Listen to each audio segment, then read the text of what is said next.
ഓരോരുത്തർക്കും പല മേഖലയിലും തിളങ്ങണമെന്ന് ആഗ്രഹമുണ്ട്.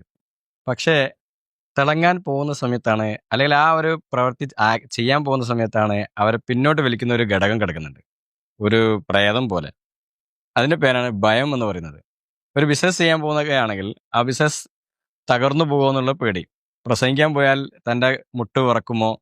സംസാരിക്കാൻ കിട്ടാതായി പോകുമോ? ആളുകൾ എന്തെങ്കിലും കരുതുമോ? ഇങ്ങനെ ഭയം ഉണ്ടാവും. ചില കാര്യങ്ങൾ സ്വന്തമായിട്ട് ചെയ്യാൻ പോകുന്ന സമയത്ത് ഇതിൽ മിസ്റ്റേക്ക് വന്നു കഴിഞ്ഞാൽ എന്ത് ചെയ്യും? തുടങ്ങിയിട്ടുള്ള ഭയങ്ങളാണ് മനുഷ്യനെ വിജയത്തിന് തടസ്സമായി നിൽക്കുന്നത്. യഥാർത്ഥത്തില് നമ്മൾ ഒരു കാര്യത്തിലേക്ക് ഇറങ്ങിക്കഴിഞ്ഞാൽ ഡെഡിക്കേറ്റ് ആണെങ്കിൽ ഏത് ഭയത്തെയും മാറ്റിയെടുക്കാൻ കഴിയുന്നതാണ്. ലോകത്ത് അങ്ങനെ ഒരു ഭയം ഉണ്ടായിരുന്നെങ്കിൽ ആകാശത്തിലൂടെ പറക്കുന്ന വിമാനം ഉണ്ടാവുമായിരുന്നില്ല.